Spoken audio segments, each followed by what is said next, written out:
हम बकवास पर आपको खुश आमदीद।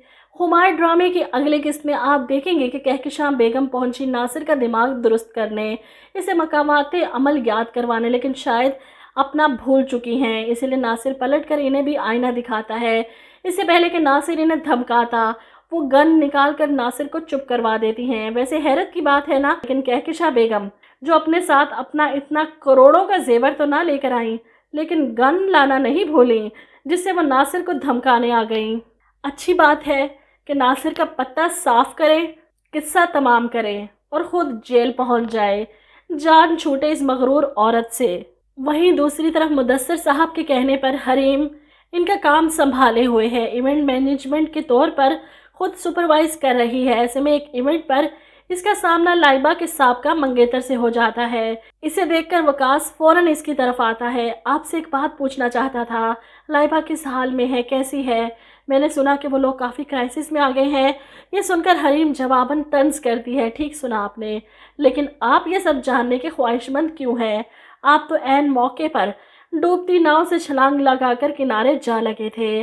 वहीं दूसरी तरफ आप देखेंगे कि लाइबा अपनी माँ का इंतज़ार कर रही थी कि आप कहाँ रह गई थी, जिस पर वो कहती हैं कि नासिर का मुंह बंद करवाने गई थी, इसे धमका कर आ रही हूँ, अब दोबारा तंग करने के काबिल नहीं रहा। ऐसे में लाइबा अपनी माँ को आईना दिखाती है। किस किस का मुंह बंद करवाएंगी, किस किस को रोकेंगी? आपने जो आग हरीम भाभी के आंचल में सुलगाई थी, इससे मेरा मुस्तकबिल जलकर राख हो गया है मम्मी। ये सुनकर तो कहकशां बेगम का हाथ उठ जाता है, बकवास बंद करो अपनी। वहीं दूसरी तरफ फाइज कराची तो वापस आ चुका है। अब शायद लाइबा इसे बता देती है कि हम हरीम भाभी के घर में हैं, और तभी वो हैरान होकर हरीम के घर की तरफ आएगा कि ये लोग वहाँ क्या कर रहे हैं।